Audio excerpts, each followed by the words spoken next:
9वीं धोरण मराठी पाठ 12 अबू खानची बकरी. डॉक्टर झाकीर हुसेन हे लेखक आहेत या धड्याचे. हे भारताचे 3रे राष्ट्रपती होते, ख्यातनाम शिक्षणतज्ज्ञ होते. अर्थशास्त्र या विषयात PhD, स्फटिकांचा व चित्रविचित्र खड्यांचा संग्रह करणे हा त्यांचा आवडता छंद होता. ते ग्रंथप्रेमी होते. जर्मन भाषेमध्ये त्यांनी महात्मा गांधी यांचे चरित्र लिहिले असून द डायनॅमिक युनिव्हर्सिटी या नावाने त्यांची व्याख्यानं प्रसिद्ध आहेत. स्वातंत्र्याचे मोल प्राणापेक्षाही मोठे असते हे बकरीच्या कथेतून सांगत स्वातंत्र्याचे महत्त्व प्रस्तुत पाठातून लेखकाने व्यक्त केले आहे. आज़ादी कितनी महत्वपूर्ण होती है अपनी ज़िंदगी में, ये एक छोटे से बकरी के उदाहरण से यहाँ पे लेखक ने समझाने की कोशिश की है. ये बहुत पुराने काल में उनकी किताबें छपी थी. तो वहाँ ये आज़ादी के पहले के दिनों में 1897 का जन्म है इनका और 1969 में उनकी डेथ हुई है. मतलब वो बीच का काल जो था वो हम लोग अंग्रेज़ों के शासन के अंदर थे, पारतंत्र्य में थे. तो स्वातंत्र्य का महत्व हर एक व्यक्ति को के अलग अलग तरीके से समझ में आता था या आ सकता था. इसलिए उन्होंने ये छोटी सी बकरी के ज़रिए भी उन्होंने ये इम्पोर्टेंस बताने की कोशिश की है कि आज़ादी का महत्व क्या है. देखो तो तुम लोग भी बच्चे, तुमको अगर फ्री रखा, कोई हाथ में कोई डोरी बांध के रखी है या कोई हथकड़ी डाली है, ऐसा नहीं, लेकिन फ्री रखा है घर में और घर का दरवाज़ा बाहर से लॉक कर लिया और आप पूरे बड़े घर में फ्री हो तो भी आपको अच्छा नहीं लगेगा, क्योंकि लॉक है ना बाहर, तो आपको वो बंधन में है आप, ऐसा लगेगा. और जब भी आप बाहर को जाना भी नहीं आपको, लेकिन लॉक खुला है, दरवाज़ा खुला है, तो आपको लगेगा कि ये मैं आज़ाद हूँ, मैं कहीं भी जा सकता हूँ, आ सकता हूँ. तो ये आज़ादी का जो महत्व है ना, वो एक अपने आप में अलग होता है. आज़ादी के फीलिंग से, आज़ादी की भावना से हमें आत्मविश्वास निर्माण होता है. तो ऐसे ही ये बकरी के उदाहरण के ज़रिए इन्होंने हमें बताने की कोशिश की है. हिमालयाच्या पायथ्याशी बसलेले अल्मोरा हे लहानसे खेडेगाव. तेथे अबू खान नावाचा एक म्हातारा गृहस्थ राहत होता आणि तो एकटाच असल्यामुळे नेहमीच 1-2 बकऱ्या पाळायचा. वो अकेला रहता था. अबू खान नाम का जो एक खेडूत था और वो अकेला रहता था. वो हमेशा 1 या 2 बकरी को पालता था. त्यांच्यावर जीवापलीकडे प्रेम करायचा. बकऱ्या म्हणजे त्याचा जीव की प्राण. वो बहुत प्यार करता था वो बकरियों से. बकरियां जणू त्याची अपत्ये और ऐसे लगता था जैसे वो उसके अपने बच्चे हो. तो त्यांचा पिता और वो उनका पिताजी है, ऐसे लगता था. अबू खान ने आपल्या बकऱ्यांना कल्लू, मंगलिया, गोणारी, हुकुमा अशी गमतीची नावं दिली होती. वो अलग अलग नामों से हर बकरी को बुलाता था. त्यांच्यात अबू खानचा सारा दिवस जाई. तो त्यांना खाऊ पिऊ घाली, त्यांच्याशी बोले, त्यांना गोष्टी सांगे. वो बकरियों के साथ बहुत बातें करता था. उनको अलग अलग कहानियाँ बताता था, खिलाता था, पिलाता था. त्यांच्यासोबत दऱ्याखोऱ्यातून, रानावनातून, शेतातून हिंडे फिरे. और वो रानावनातून मतलब जंगल में, दऱ्याखोऱ्यातून मतलब डूंगर में, दरियों में, शेतातून, खेतों में से ऐसे वो घूमता था. संध्याकाळ होऊ लागली की तो सर्व बकऱ्यांना घरी आणी और शाम होने के टाइम वो अपने सब बकरियों को घर पे लाता था. सोप्यात बांधी, खाऊ पिऊ घाली. रात्रीच्या वेळी कुठे बाहेर जाऊ नये म्हणून डोळ्यात तेल घालून तो त्यांना जपत असे. वो उन्हें खाना पीना देता था. फिर रात के समय कहीं बाहर नहीं जाए इसलिए बहुत ध्यान से आँखों में तेल डाल के उनका ख्याल रखता था. आँखों में तेल डालना मतलब कि तेल लिटरली तेल नहीं डालना, लेकिन बहुत ध्यान देता था ऐसे. त्या डोंगरात एक क्रूर लांडगा वावरत होता और उस डूंगर में एक लांडगा मतलब लोमड़ी बोलते ना, वो फॉक्स का टाइप रहता है वो लांडगा. वो क्या करता है, प्राणियों को खा लेता है. जो घरेलू प्राणी रहते हैं उनको खा लेता है वो. बकरी दिसली की तो झड़प घाली, मारून टाकी आणि खाऊन फस्त करी. उसको कभी बकरी दिखेगी तो वो क्या करता था, मार देता था और खा लेता था. म्हणून अबू खां आपल्या लाडक्या बकऱ्यांना खूब जपायचा. अबू खां अपने जो लाडली बकरियां थी उनको बहुत सांभाळता था.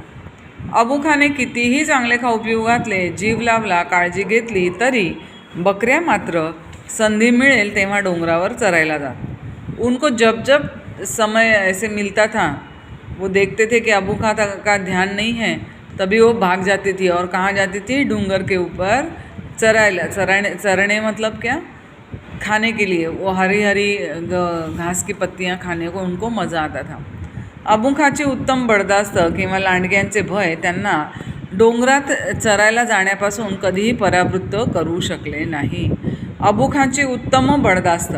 बर्दाश्त का मतलब क्या होता है? बहुत अच्छी तरह से रख रखाव करना, ख्याल रखना, उसको बोलते उत्तम बर्दाश्त. उत्तम मतलब बहुत अच्छे, बहुत अच्छी ख्याल रखना. किंवा लांडग्यांचं भय, ये जो लोमड़ियाँ खाएगी हमें, इसका जो डर है, ये दोनों चीज़ें वो बकरियों को रोक नहीं पाई. उनको अच्छा क्या लगता था कि मनसोक्त हिंडायचे डोंगर दऱ्यांमधून. डोंगर के ऊपर बहुत मज़े से घूमना, मनमुराद चरायचे, बहुत खा लेना आणि मोकळेपणाने हुंदडायचे और बहुत खुल के ऐसे खेलने का एक दूसरे के साथ बागडायचे. हे स्वातंत्र्य आणि मोकळेपणा जन्मजात असलेली साहसी वृत्ती यामुळेच त्यांना अबूखाचा बंदिस्त आणि शांत घरापेक्षा दऱ्याखोऱ्यातल्या धोक्याचे जीवन अधिक आवडत असे. त्यात नवल काय, त्यांना उनको बहुत अच्छा लगता था डूंगर दरियों में घूमना और खाना पीना बाहर और बहुत सारे समय खेलना. उनको ये बहुत अच्छा लगता था.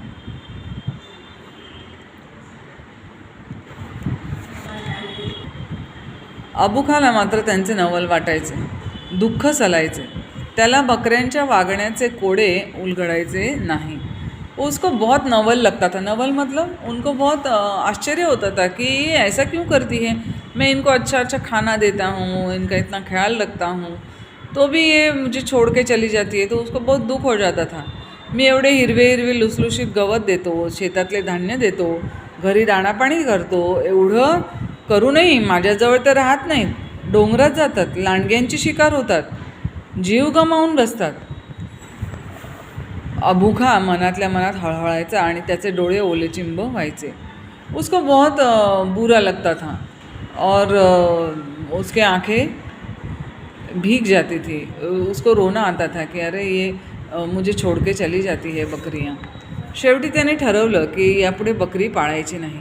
काही दिवस असेलच गेलेले, परंतु त्याला बकरी वाचून करमेना, अन्नही जाईना. अखेर त्याचा निश्चय ढळला आणि एक दिवस त्याने एक छोटीशी बकरी आणली. एक दिन उसने क्या पहले डिसाइड किया कि चलो अभी मैं बकरी को नहीं पालूँगा, छोड़ देता हूँ बकरियों को पालना. जी लगाओ, फिर वो भाग जाती है, फिर वो कोई खा जाता है उनको, तो उससे अच्छा मैं बकरी नहीं पालूँ. लेकिन एक दिन बकरी को लाया ही उसने. ती सुंदर होती, बर्फासारखी पांढरी शुभ्र, अंगावर मऊ केस, टोकदार शिंग, लाल चुटुक डोळे. अबू खाचा तिच्यावर जीव जडला. अबू खा को ये सफ़ेद बकरी बहुत पसंद आई और उसकी जान वो छिड़कने लगा, अपनी जान उस पर छिड़कने लगा कि ये बहुत अच्छी बेटी है मेरी, चलो मैं इसको घर ले जाता हूँ. तिचे त्याने आवडीने नाव ठेवले चांदणी. उसका नाम रखा चांदनी. आकाश उजळून काढणारी पांढरी शुभ्र चांदणी असते, असे अबू खाचे आयुष्य उजळून प्रसन्न करणारी ही बकरी चांदणी. उसको बहुत अबू खा को ये बकरी से प्यार हुआ और उसने इस बकरी को घर पे लाया कि मैं इसकी देखभाल करूँगा, इसको खिलाऊंगा पिलाऊंगा, बड़ा करूँगा. अबू खाने विचार केला, हिला खूप खाऊ पिऊ घालू, खूप जीव लावू, डोंगरात जायचा विचारही हिच्या मनात यायला नको. त्यामुळे अबू खा तिला नेहमी सोबत ठेवू लागला. उसके मन में कभी भी डूंगर का विचार मन में नहीं आना चाहिए, ऐसा सोच के उसने हमेशा अपने साथ रखने लगा. तिचा दोरही लांबच लांब ठेवला, तिला मोकळेपणानं हिंडता येईल. उसके गले में जो डोरी बांधी थी वो भी बहुत बड़ी रखी कि उसको वो घूम सकेगी दूर दूर तक, मनसोक्त चरता येईल, घर तुरुंग वाटणार नाही, धोका नको म्हणून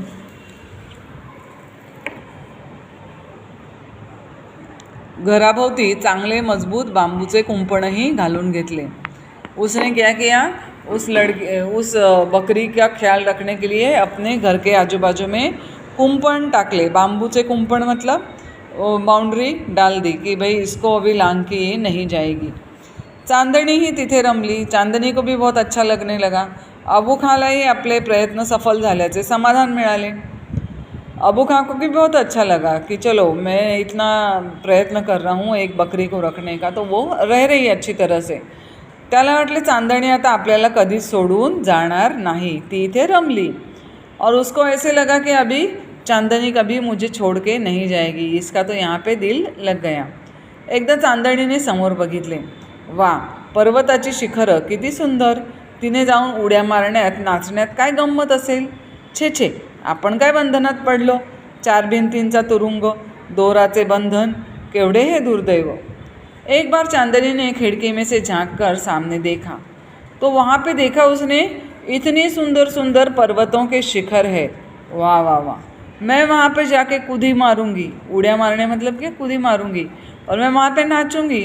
वाह वाह वाह, कितना अच्छा है, मैं क्या यहाँ 4 दीवारों में फंसी पड़ी हूँ, 4 भिंतींचा तुरुंग, मैं क्यों यहाँ पे फंसी पड़ी हूँ, मुझे तो यहाँ से निकल जाना चाहिए।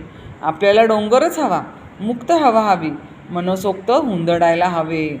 मुझे तो खुली हवा चाहिए, मुझे तो खुले आसमान में दौड़ना है, तो जीवाचा आनंद, और वही तो मेरा ॲक्च्युली खुशी है मेरी। वो झाले, तिचे वागणेच बदलले।